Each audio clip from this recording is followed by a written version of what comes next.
right lung and the left lung.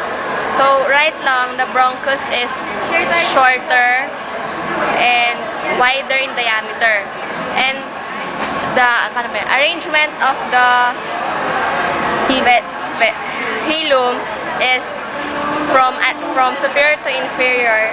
It's the bronchus, the artery, two arteries, and the vein. And for the left, it's the pulmonary artery, the bronchus, and the pulmonary vein. And then, for the impressions, this is the cardiac impression, the diaphragmatic impression, this is the descending aorta impression, above it is the esophageal impression, on the right, superior vena cava impression, and here will be the brachiocephalic vein impression.